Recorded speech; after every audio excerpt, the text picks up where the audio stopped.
All right. Hello, everyone, and welcome to our Arizona Kachinas Elite Information webinar.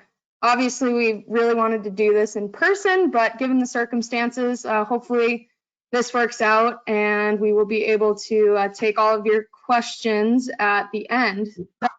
We'll do a quick intro, but basically we're going to go through what we think are just some of the key pieces of the elite program, briefly talk about some of the differences between elite and development, and then I think Christina will be fielding questions at the end, so if you want to either put them in the chat, or I believe there's a button where you can raise your hand, then we will try to get to all of your questions. So for anybody who doesn't know me, my name is Lindsay Fry. I am the president of the Arizona Kachinas. And Matt, do you want to introduce yourself real quick? Yeah, I'm Matt Schott. I'm the vice president of the Kachinas and also the hockey director now for the Kachinas. Erin? And I'm Erin Kane. I'm director of Kachinas development, and then I also coach our 14 elite team, assistant coach. Christina? All right. I'm Christina Kehoe. I'm the director of marketing, and I also was the 8U assistant coach last season. And then are you going to unmute Katie? Got one leader in the group that is unable to do the video calling. She tried to log back in. We might have to circle back to her later. Okay. No problem. We'll just let me know when she gets on. So I'm going to share my screen. We're just going to kind of go through a little slideshow, trying not to just read directly from the slides, but give you an idea of what we have in store for Elite this year and just some of the ins and outs of the program. So, you guys see my screen? Do you guys see the PowerPoint? Awesome. Okay, cool. Move this over. All right. So. And Katie is back on if she just wants to introduce herself really quickly. Sure. Hi, everyone. Sorry about that. I'm Katie McGovern, and I'm the Director of Recruitment and Retention. Sorry I don't have a video to see me. Awesome. All right. So what is the Arizona Kachinas? It looks like a lot of you are already current Kachinas, but for those of you who aren't, we'll just do a brief overview. So the Arizona Kachinas is the only girls hockey association currently in Arizona. That goes for both travel and house. It's also the only program in Arizona that's actually operated by the Arizona Coyotes. That's often a misconception with the branding of the junior Coyotes, but they are not actually affiliated. So the Kachinas is the only group that is truly under the NHL team, which we are super proud of. We are primarily female-led. We've got obviously Matt Schott, who is one of the men in our leadership team, and he's incredible. But we're very fortunate to have a lot of women as well, and just there to serve as great role models. We have a lot of different experiences between a group of us, ranging, from all levels of college and then pro and the national team. So we are super proud of that because it opens up a lot of doors for us to help your kids get where they ultimately want to go. I won't go through all of this, but ultimately, the biggest thing I want you guys to all remember or know is that what we're trying to do here is really create opportunities for the kids to be able to play with other girls, play at similar skill levels, and really develop a lifelong love of the game. We want to make sure that we are putting the girls in our teams in a situation to be competitive. We learned a lot from last year with different teams at different age levels, and we want to continue to make sure that we are making that happen. And we'll send this all out to you guys later, so if you haven't seen this before, we'll make sure that you guys get it. As far as our vision, so this started last year. There are obviously, the whole point of this slide is obviously we have a lot of things that we are trying to accomplish, especially on the elite side of things. We are a tier 2 program, so a AA program. The highest level of girls hockey in the country is tier 1. We are hoping to eventually get to that point, but we want to make sure that we are hitting some of these check marks before we get there. We were hoping to hit some of them this year at the district tournament, and unfortunately that got canceled. So kind of hard to say where we fit with some of these, but ultimately we're trying to make sure that we are creating Kachinas for life. Just a few people are not currently on this call. So Natalie Rossi is our director of coaching development. She's a level 5 coach, really making sure that we are developing our coaches to be the best that they can be for your daughters. And then Vanessa Maines is our director of player advancement, and she ultimately is helping our kids get to the next level with college, and really working with them to ensure that whatever decision that they make, it's the right fit, both hockey, socially, and academically. And we want to make sure that we're getting as many kids who want to play college hockey to the schools that they want to go to. And then I didn't have a picture of Jen, but she is phenomenal. She has really helped us in the back end with a lot of stuff, and she is our registrar.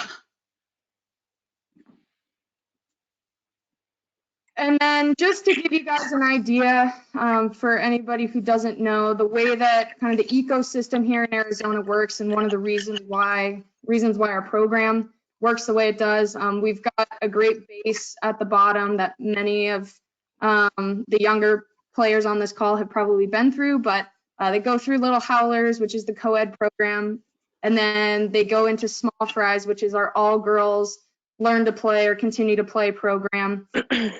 There, they go into Kachinas, and I only have GCU and ASU on here, but ultimately, like I said, we're trying to get them to college. And what's been amazing is that a lot of the girls who, or women, I should say, who are in college hockey programs, whether it be here or elsewhere, are coming back and wanting to be involved and help out as coaches. So that's something that we're extremely proud of. So I'm going to pass it over to Katie, and Katie, just tell me when you're ready for the slides to change. Okay, cool, I'm ready. So why should I or my daughter join the Kachinas?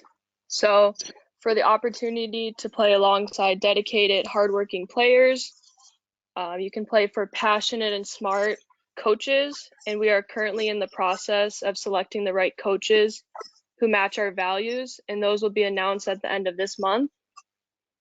You get to play against other competitive girls teams, to name a few, Utah Grizzlies, Colorado Rough Riders. And then the exposure to scouts and college coaches at girls tournaments. As Lindsay Fry mentioned, Vanessa Maines is the director of player advancement, and she does a great job setting up college campus tours when our teams travel to tournaments with campuses nearby. Last year, we had teams visit Chatham's campus and rink, and our players really enjoyed that, so that was a really cool opportunity. She also reaches out to college coaches to come watch our teams play when we are at tournaments, so that's also a great opportunity for our girls to get exposed to college coaches and possibly get recruited to play for them. All right, and then you can move on to additional benefits. I can't see the screen, so I don't know if you have already. Yep. Okay. And then, so additional benefits, it's a quality program at a competitive price with the support of the Arizona Coyotes, as we mentioned. You also get to wear the Kachina logo, just like the Coyotes do.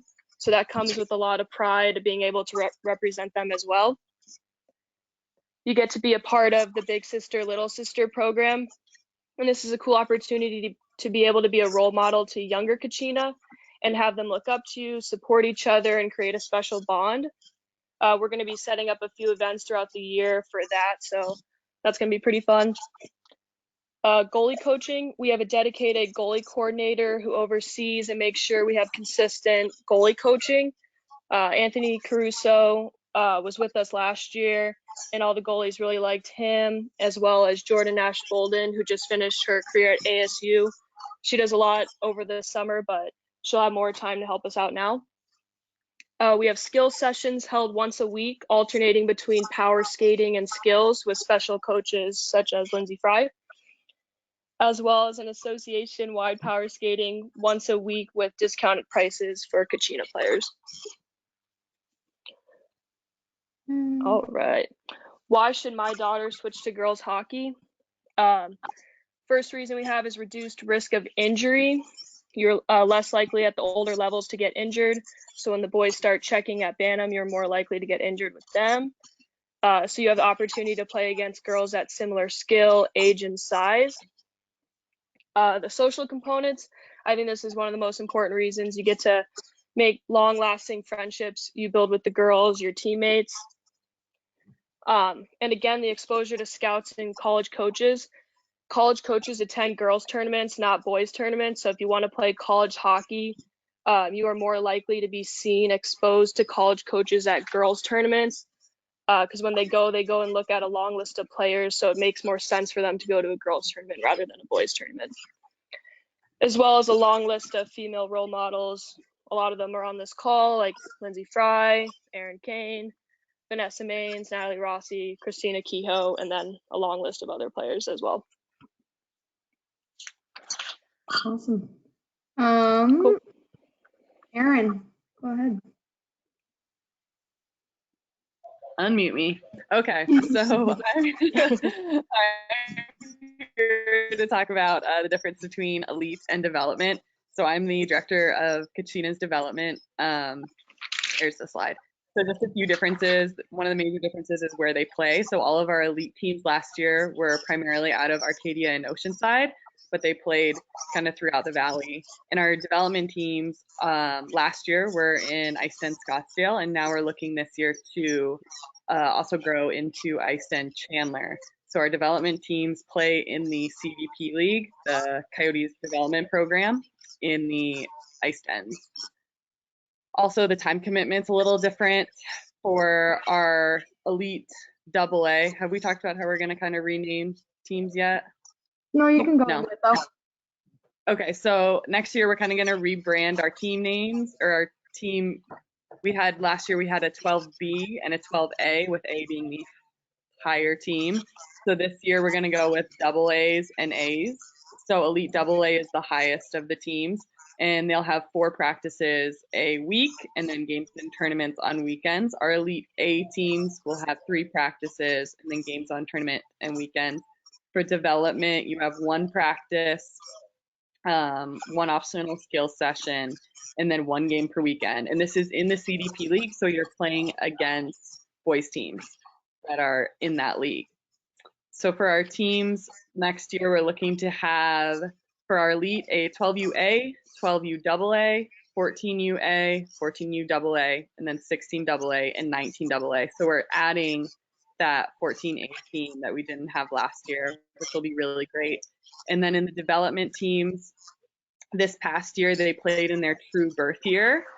This year we're going to make combo teams just to make the teams a little more competitive as they play against the boys teams in CDP. So we're hoping to have 2 8U teams, 1 in each rink, Chandler and Scottsdale. And a few 10Us can potentially be on that too. Maybe girls coming straight from small fries that might not have experience yet. We can put them on the 8U team. And then our hope is to have 2 10U, 12U combo teams that play down in the 10U age division.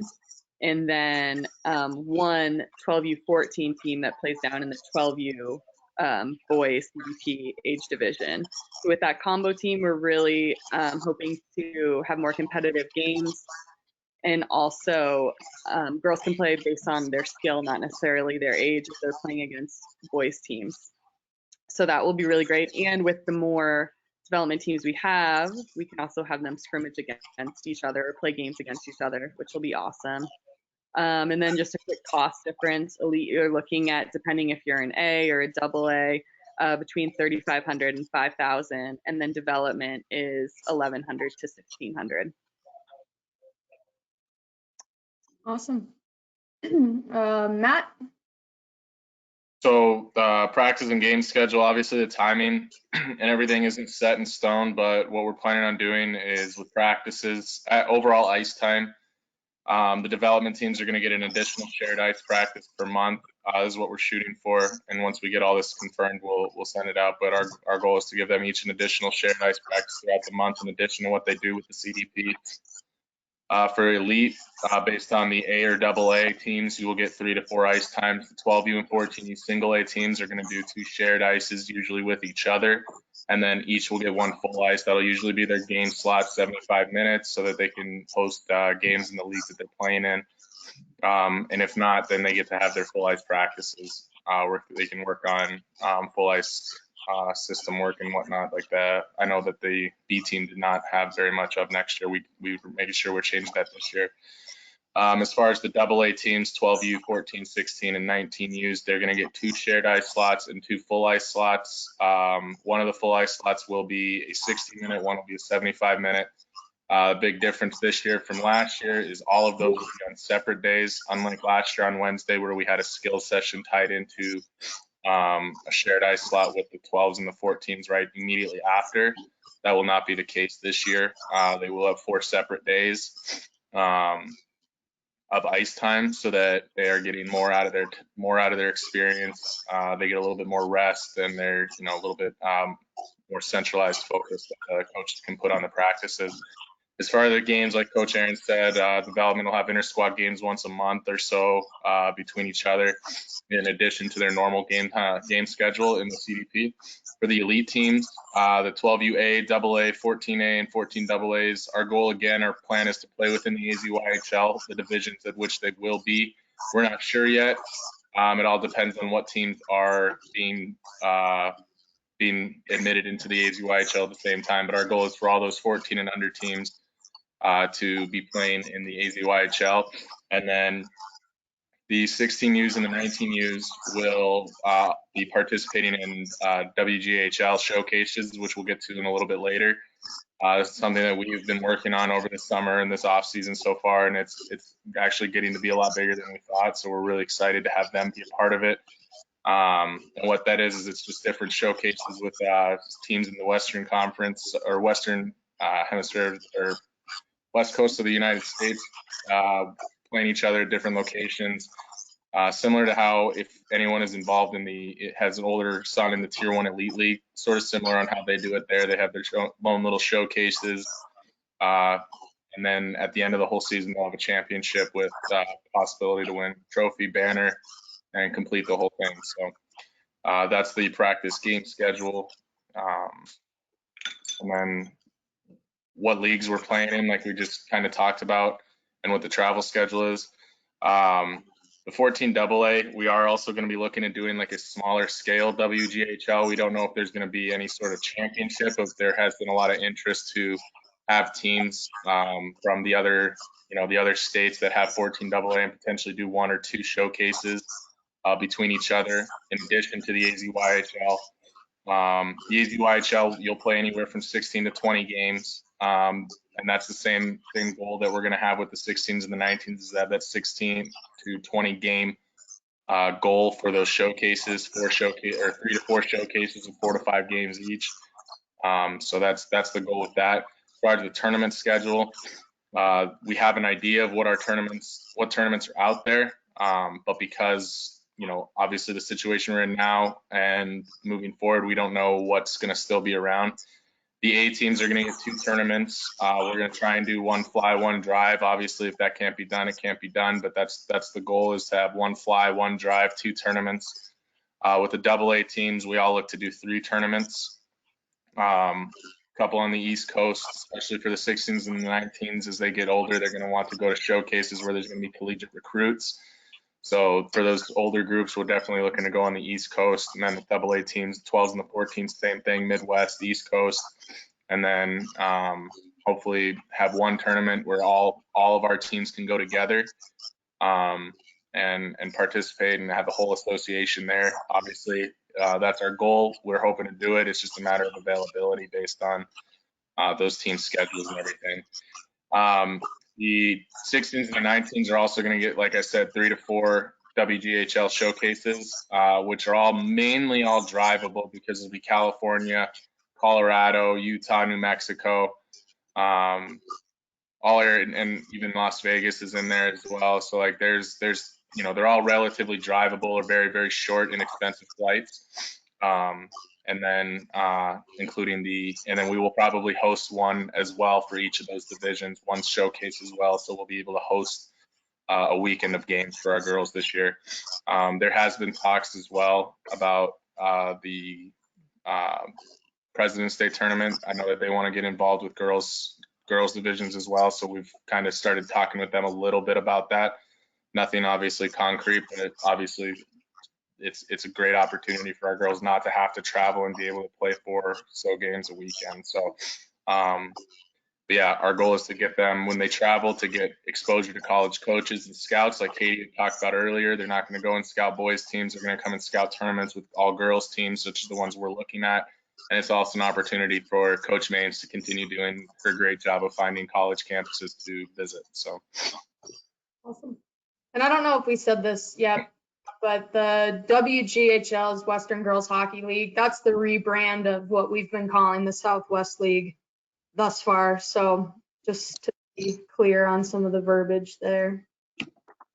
So Vanessa is not on the call, so I'll talk a little bit about what she does with college hockey.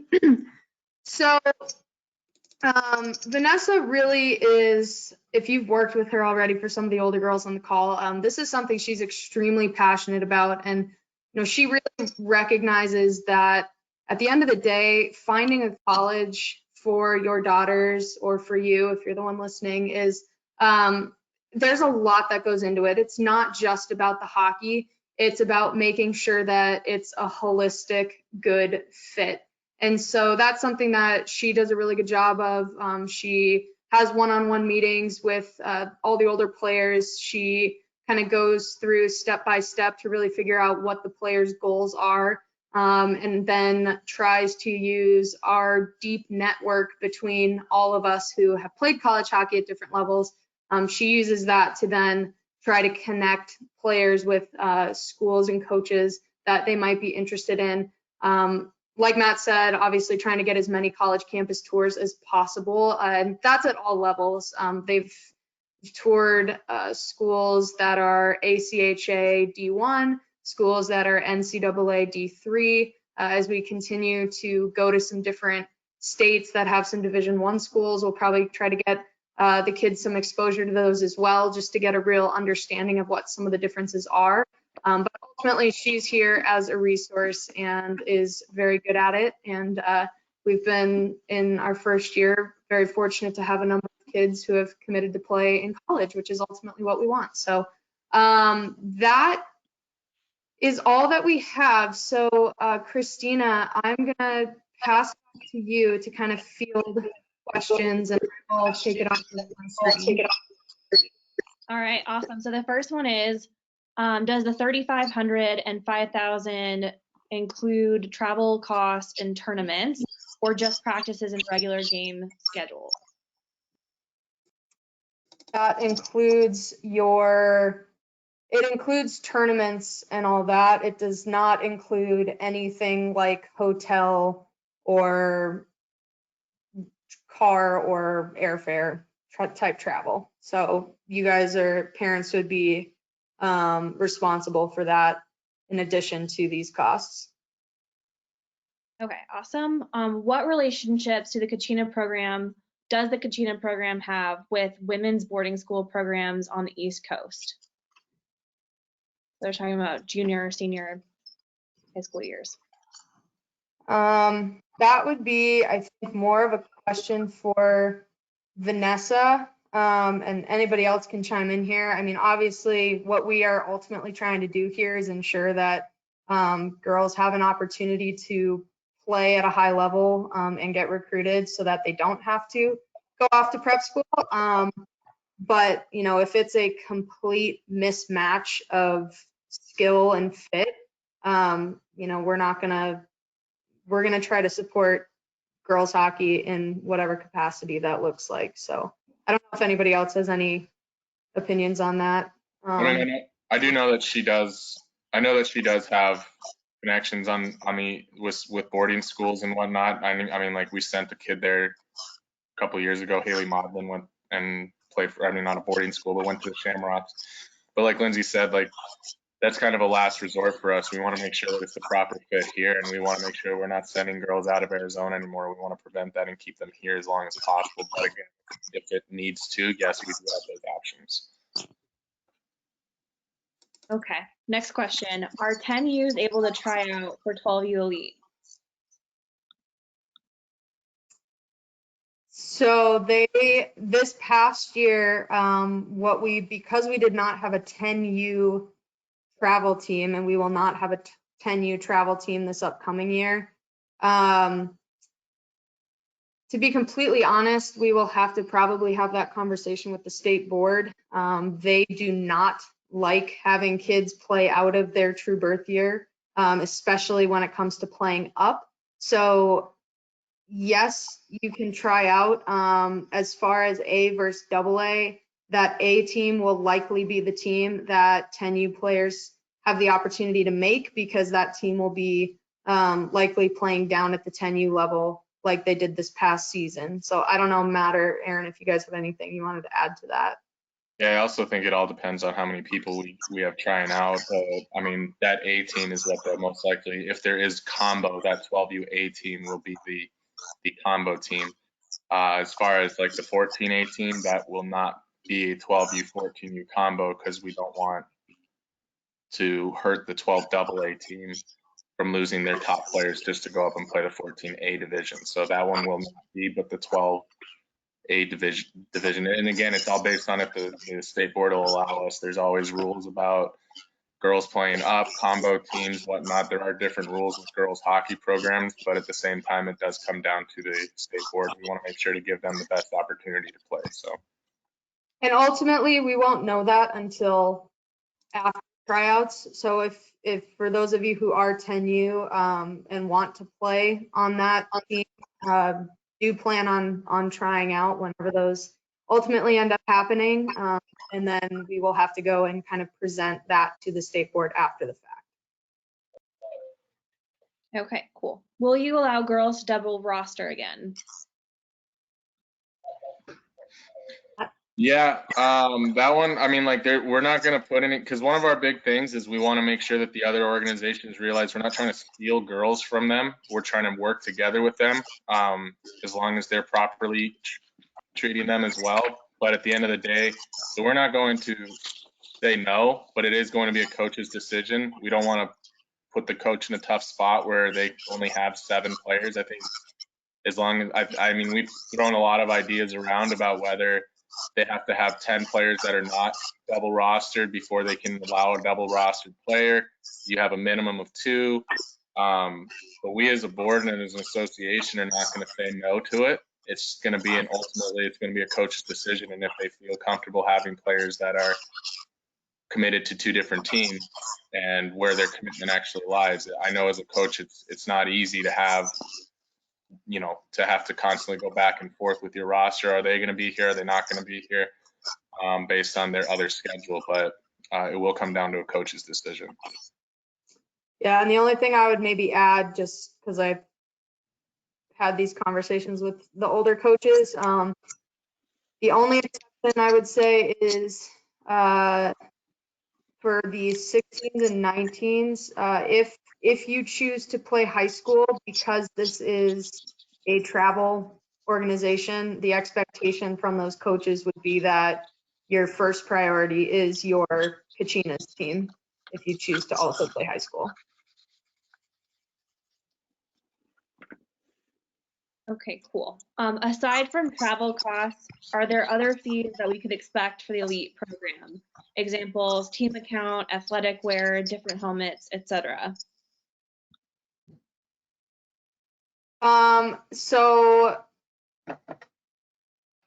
we require our kids to have black helmets. So if you do not have a black helmet, you would need to purchase a new one. For team account stuff, we don't have true team accounts, and we've been having a lot of discussions about this lately. Our accounting system works a little bit differently just because we are under the larger umbrella of the Coyotes. So right now, the discussion has been that if teams want to hold a Christmas party or teams want to have a team meal and have everybody pitch in, that would just be kind of organized by the manager through something as simple as a Venmo account. But the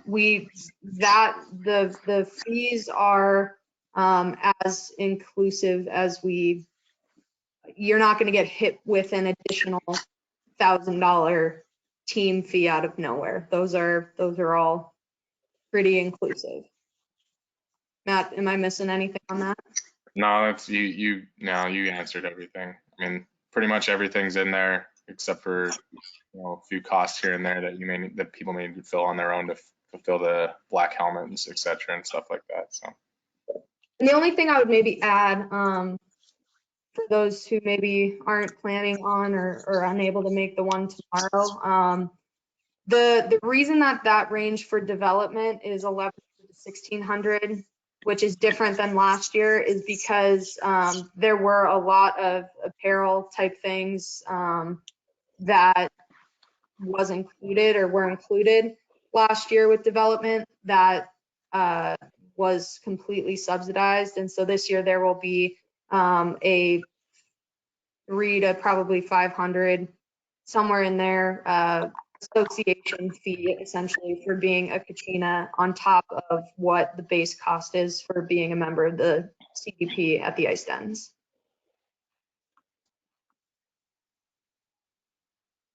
That's just for development. Yeah, sorry. Yes, that's Yeah. just for development, not elite. Sorry. It's okay. All right. What teams will the 14 AA and 14 single A be playing in Arizona on a regular basis? Like I said, in ours, they're going to be in the AZYHL. We don't know what teams because we always have a seeding tournament at the beginning of the season in September to see where the teams are going to play. Last year, the 14 AA team played in the 14U boys division, and the 12U AA girls played on the 12U boys division. They played same age group. The 12U Bs moved down to 10U. So my guess is we would probably have the 14A team play down into the 12U division in the AZYHL, and the 14 AAs play at the same age group in the AZYHL. But again, it all depends on number of teams and number of divisions. So I think one thing we do want to avoid is putting our 14U A team in the same division as our 12U AA team, because we don't want them playing each other on a regular basis. If coaches want to play against each other, that's fine. But I would want to avoid having them play against each other. But Yeah, because there are different brackets, I guess, or divisions within age groups, right, Matt? So there may be 4 different divisions in one. Last year, the 12U division had 4 divisions, and the 14Us had 2 age divisions, or 2 skill divisions. So this year, my guess is it'll probably be 3 and 3, because I know that second half of the 12U is a big age group. It moves up. But again, we don't know for sure, but they will be playing in AZYHL against boys teams, just not sure what division exactly.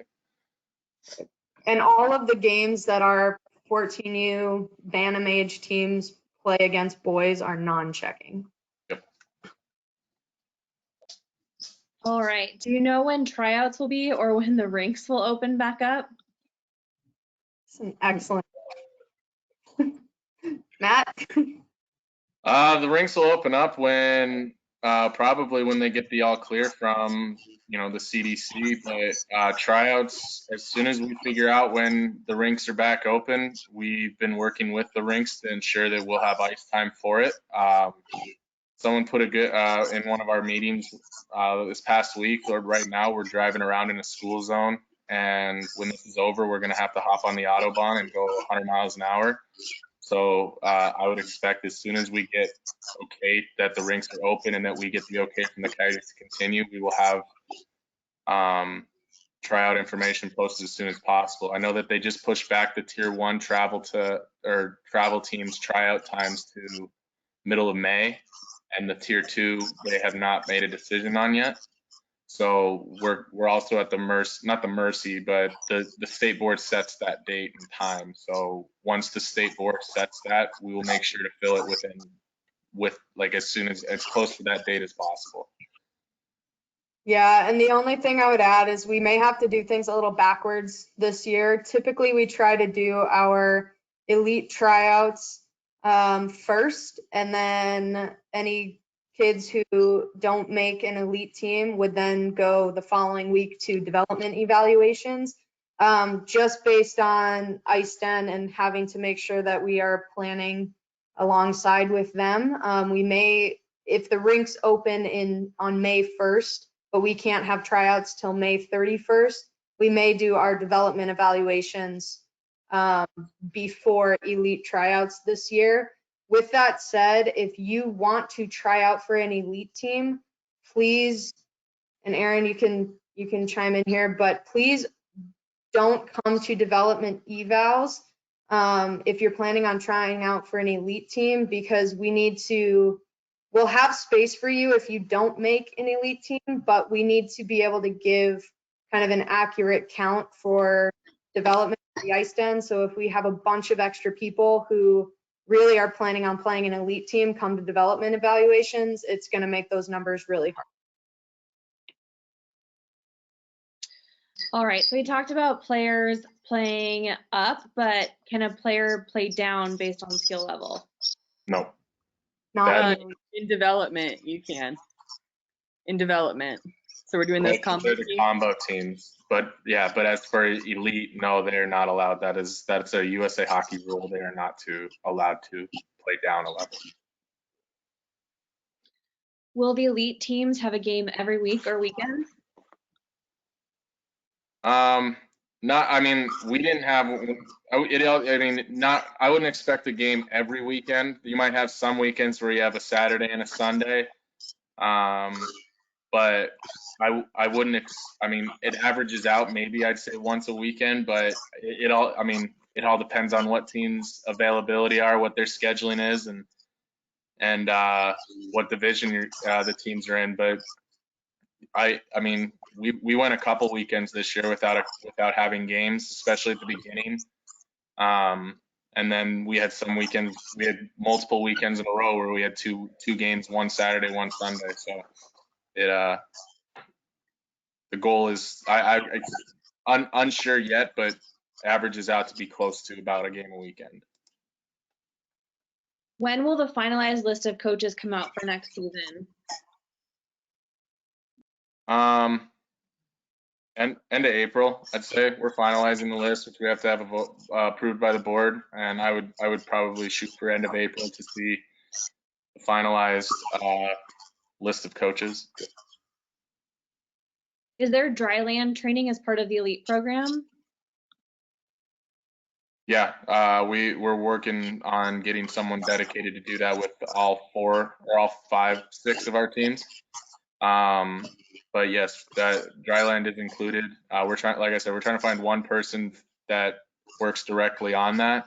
But the coaches as well are also hired based on their knowledge of off ice. So.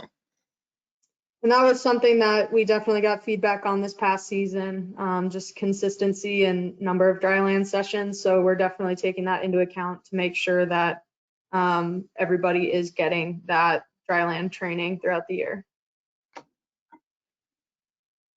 Okay, does the 16U team have a development team? What if you don't make your tryout for 16U?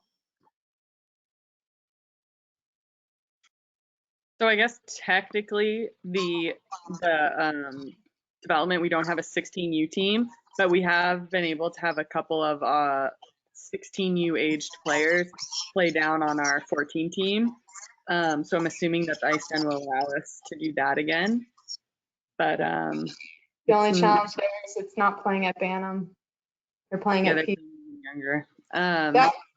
We may have to either work with the ICEDEN or work with the state board for an exception I don't know if, like we said, it is a USA Hockey rule that they cannot play down a division, but we may be able to petition, and I have no idea, so Matt, correct me if I'm totally out of line, but we may be able to petition for them to play down on the 14A team, or they may just have to be a practice player on the 16 team.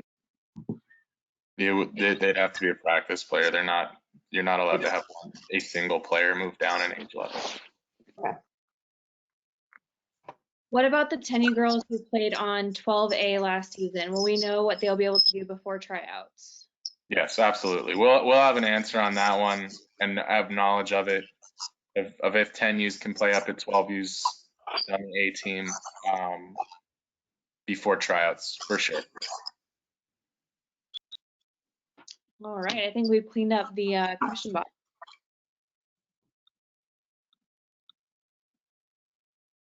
Anyone have anything else?